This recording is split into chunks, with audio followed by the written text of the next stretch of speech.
A sigla ESG implica na evolução dos princípios da sustentabilidade incorporados ao meio corporativo.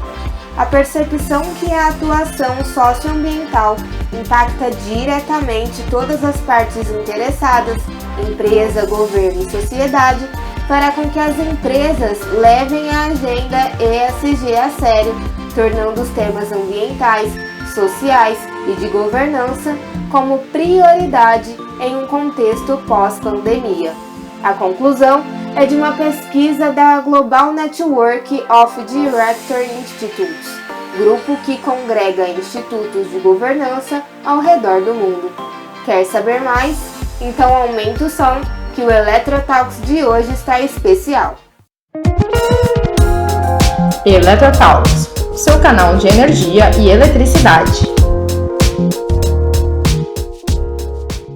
A nossa entrevista de hoje é com o Eduardo Rocha, consultor, facilitador e gerente de engajamento da plataforma Parceiros pela Amazônia, com formação em administração e MBA em gestão de negócios socioambientais.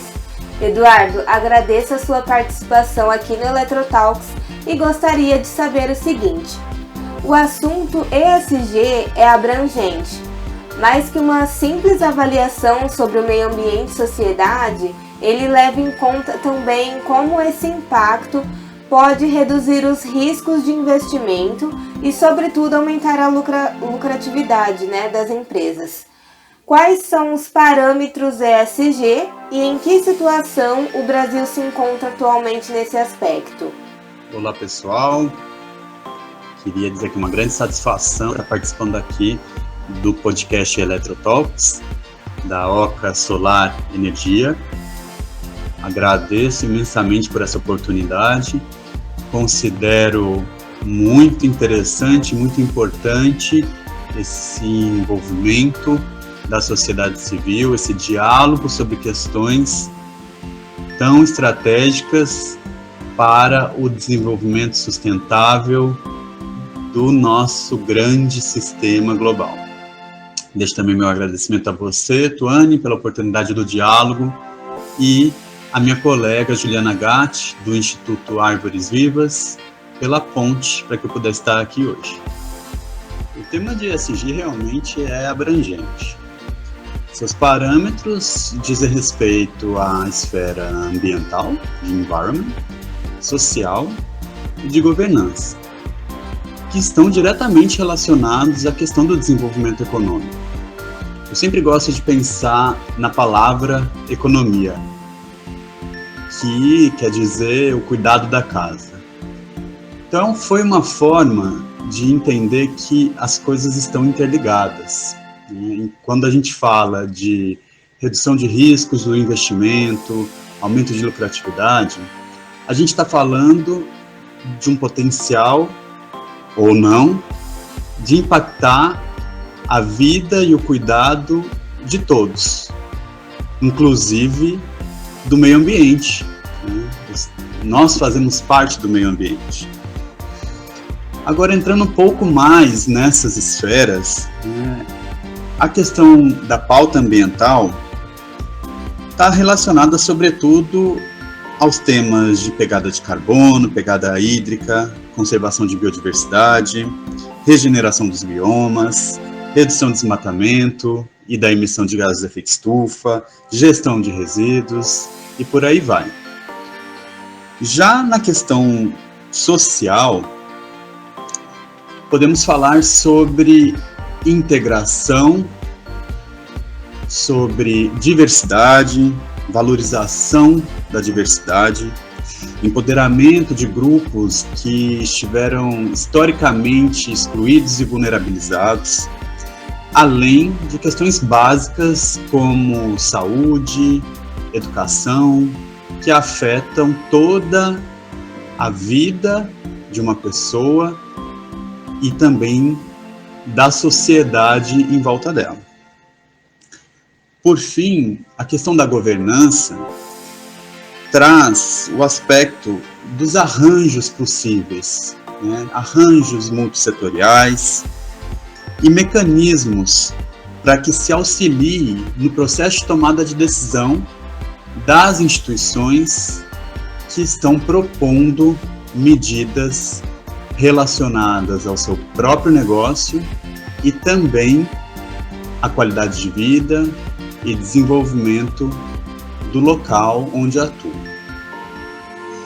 Neste campo, a minha percepção é que o Brasil ainda está em estágio inicial, buscando amadurecimento desses conceitos e fazendo alinhamentos entre os setores mais diversos possíveis para uma pauta, uma agenda comum. Algumas articulações vêm, de fato, acontecendo. No entanto, ainda precisamos de bastante esforço e compreensão dos diferentes atores para que isso seja parte integrante do planejamento estratégico de qualquer instituição. A imprensa, de um modo geral, vem trazendo uma discussão ampla sobre grupos de empresários defendendo o combate às mudanças climáticas e sobre a criação de diretorias voltadas à iniciativa de responsabilidade ESG. Quais os tipos de empresa que mais investem em sustentabilidade, na sua opinião, na atualidade, e que ações elas têm tomado? A minha visão, em relação às empresas que mais investem em ESG, eu destacaria aquelas que têm um contato maior com o consumidor final. Além delas, também ressalto aquelas que têm um passivo ambiental ou passivo social grande e sabido pela sociedade, pelos governos, pelos outros países, e que precisam, portanto, fazer compensações de suas operações históricas e de futuro. Por fim, também trago para cá a questão das startups e dos negócios de impacto.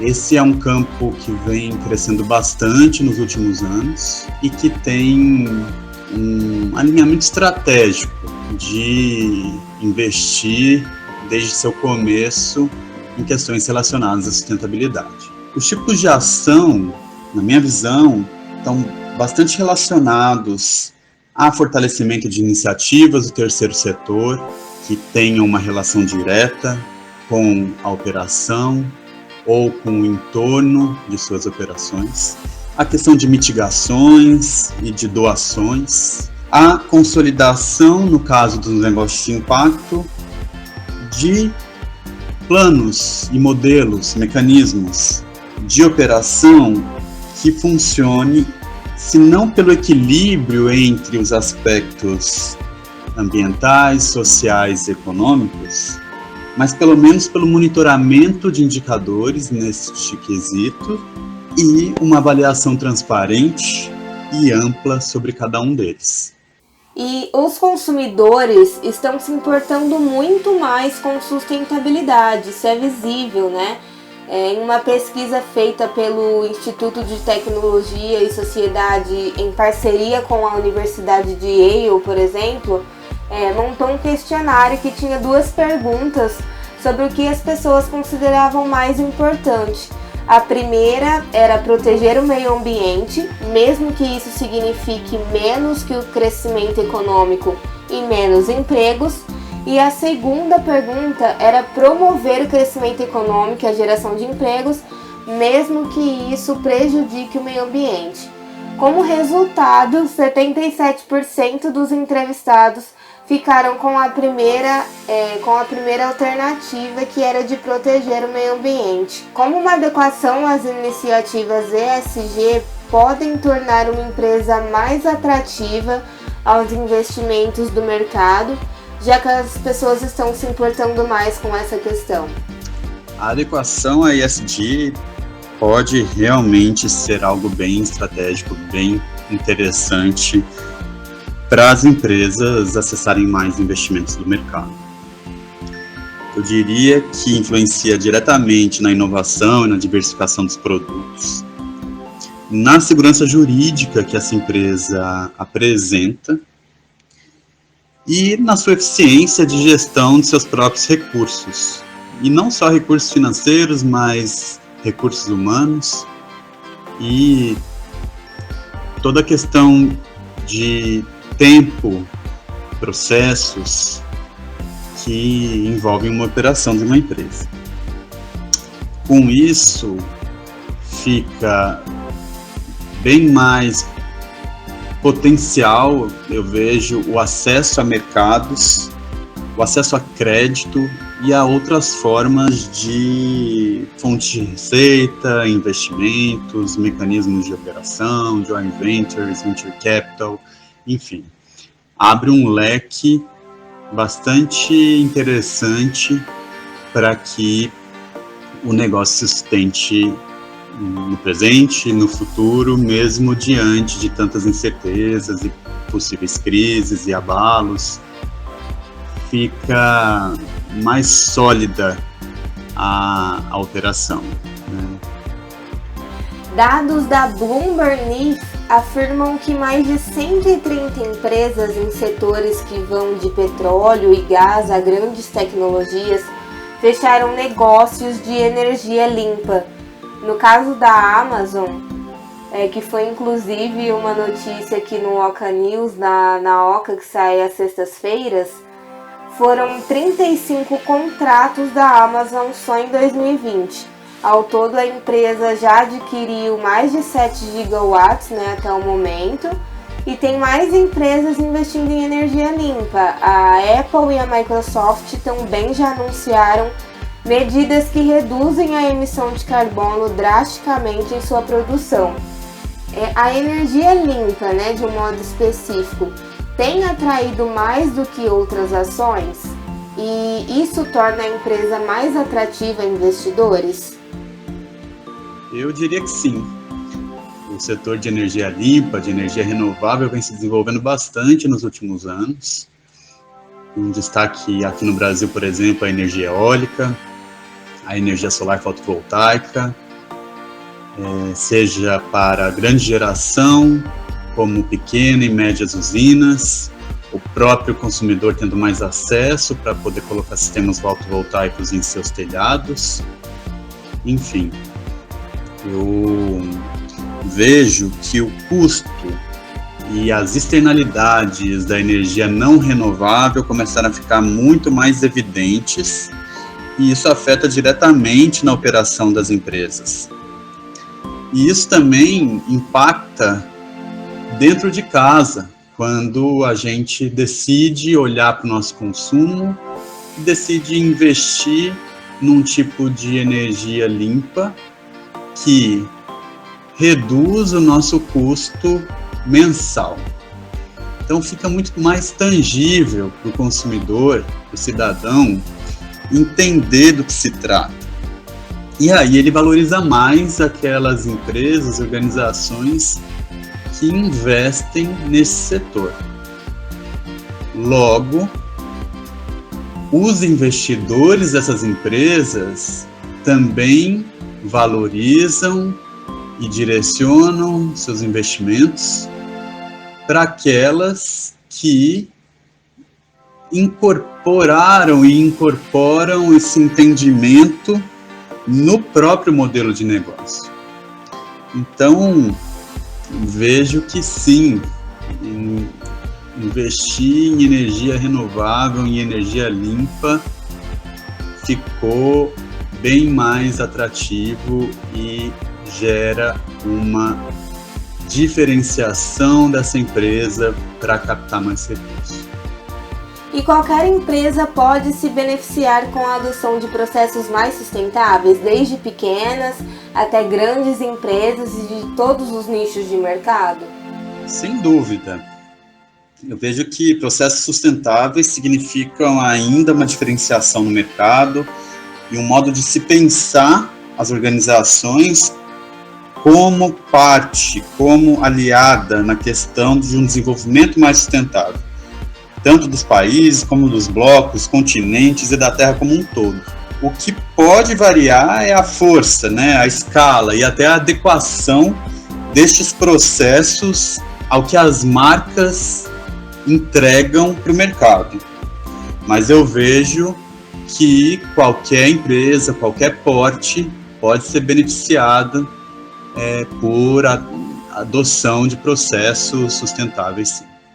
Não há dados exatos do quanto a indústria ESG movimentou no Brasil, mas segundo dados da Umbima, né, que é a Associação Brasileira das Entidades dos Mercados Financeiros e de Capitais, o mercado ESG tem avançado. Para você, né, qual a sua opinião? Investir em ESG vale a pena? Qual a dica que você pode dar para os empresários e investidores que ainda têm incertezas sobre esse tipo de investimento? Eu, com certeza, considero que investir em ESG vale muito.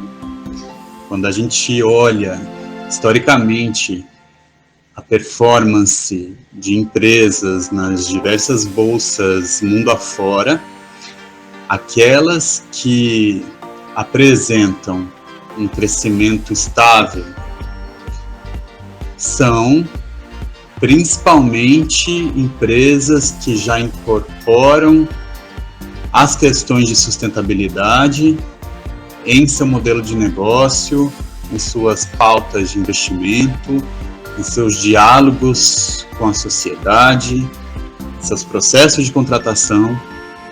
E isso acaba sendo muito importante na hora de conseguir mais investidores ou conseguir acessos a crédito e a mercados. Então, trata-se de uma forma muito interessante, estratégica de investimento. A minha dica é buscar cada vez mais a assimilação dos conceitos, os aprendizados que os processos e os investimentos sustentáveis trazem para a operação das empresas e também para a sociedade como um todo. Olhar quais tipos de iniciativas são mais aderentes e mais necessárias por tipo de segmento, por tipo de atuação das empresas, e diversificar. Diversificar também faz parte da gestão financeira, de educação financeira de qualquer pessoa, de qualquer instituição. E o campo de ESG, de fato, é bastante amplo e cada vez mais tem mostrado opções interessantes para serem exploradas. E para finalizar aqui, Eduardo, que o nosso tempo infelizmente está acabando, sobre a relação empresa-estado. Há vantagens oferecidas por parte governamental para a utilização dos parâmetros ESG? Olha, essa questão é, para mim, a mais delicada e complexa.